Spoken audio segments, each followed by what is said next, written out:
Hello, friends. Welcome back to Story Time. Today, the story is about the magic tree house, Tigers at Twilight. Tigers at Twilight by Mary Pope Osborne. Chapter 9, The Hermit.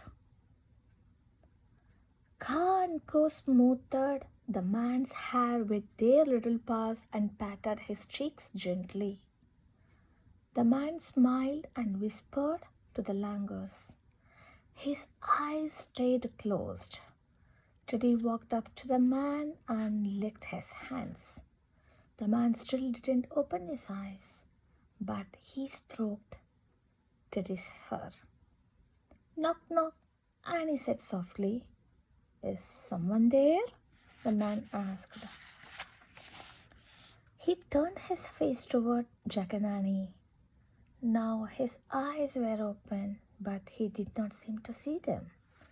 Jack realized that the man was blind. Hi, I'm Annie, said Annie. And I'm Jack, said Jack. The blind man smiled. Good, he said, nodding. Would you like to visit with me? Sure, said Annie. She and Jack sat down next to the man. Do you live in the forest? Annie asked. Yes, he said. Are you a hermit? Jack asked. Yes, the blind man said. What's a hermit? Said Annie. Hermits live far away from other people, said the blind man. We like to be alone to think. I live in the forest, so I can learn from nature. How do you learn? Asked Jack.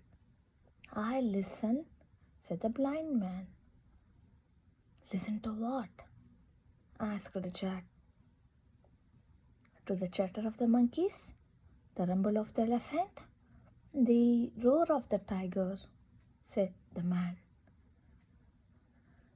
I have listened for so long, they have all begun to sound like one voice, the one great voice of the forest. Did the voice tell you that a tiger got caught in a trap last night?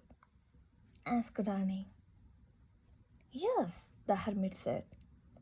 And did it tell you that after we saved him, he tried to attack us? Said Jack. The blind man smiled. Please bring me one of the white flowers floating on the stream, he said. Jack wondered why the hermit was changing the subject. But Annie jumped up and hurried to the stream. She pulled at one of the large flowers. It came up, muddy root and roll. She took it to the blind man. Thank you, he said. The man touched the flower's large white petals and its dirty root. This perfect lotus blossom grows from dark, thick mud, he said. Its beauty cannot live without its ugliness. Do you understand? Yes, said Jack and Annie. When you saved the tiger, you saved all of him, said the blind man. You saved his graceful beauty and his fierce, savage nature. You cannot have one without the other. Oh, right, said Jack. Take this lotus as a thank you gift from all the forest for saving our fierce friend, said the blind man. Our world would not be complete without him. Annie took the gift from the hermit. A gift from a forest far away, she said. Huff, huff. Teddy wagged his tail. The langurs clapped. We can go home now, said Jack, if we can just find the way. Do not worry, said the blind man. Your house in the trees is close by. The elephants walked in a large circle. So you are back at the place where you started. Really? Said Jack. The blind man pointed to the sky. There was the magic tree house high in a nearby tree. Oh, great, breathed Jack. I told you not to worry, said Annie. She and Jack pulled on their socks and shoes and stood up. Before they left, Annie touched the hand of the blind man. Thanks for everything, she said. The man held her hand for a moment. Then he took Jack's hand. Jack felt a wave of calm wash over him. Thank you, he said to the blind man. Ka and Co chattered and held out their long arms. Jack and Annie hugged the two landlords. We will miss you, said Annie. You were great tour guides, said Jack. Goodbye. Then he and Annie took off for the magic tree house with Teddy scampering after them. At the rope ladder, Jack put Teddy into his pack and climbed up. Annie carried the lotus blossom as she followed them. Inside the tree house, Jack picked up the Pennsylvania book. But before he made a wish, he looked out the window with Annie.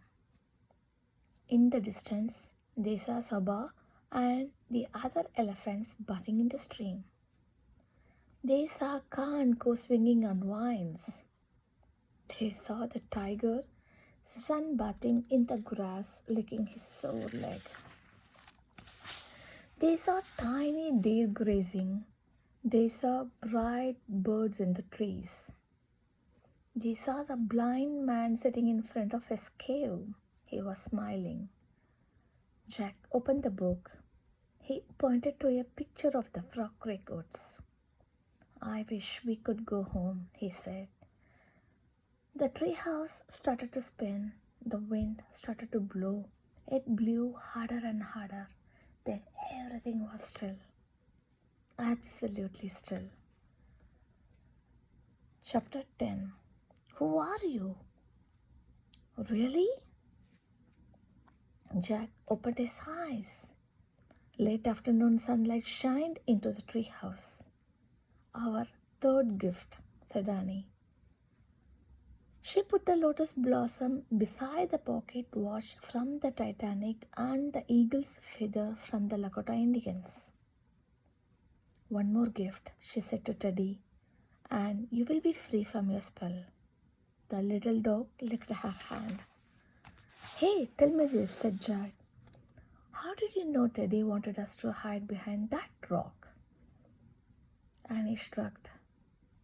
I just knew, she said. I think I saw it in his eyes. You did? Jack looked into Teddy's eyes.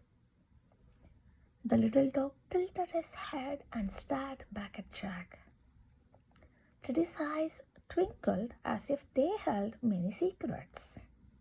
Who are you? Really? Whispered Jack. Teddy just smiled a doggy smile and wagged his tail. Come for us again soon, Annie said. Okay? Teddy sneezed as if to say, of course. Jack grabbed his pack. Then he and Annie climbed down the rope ladder.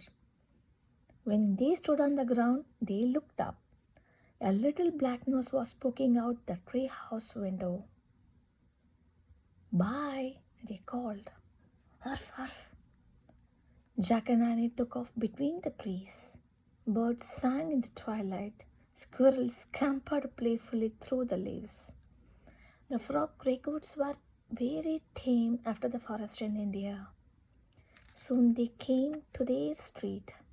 As they walked to their house, the last bit of daylight was slipping away.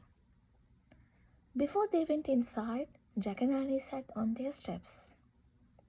I have two questions, said Jack. If the hermit couldn't see, how did he know about the tree house?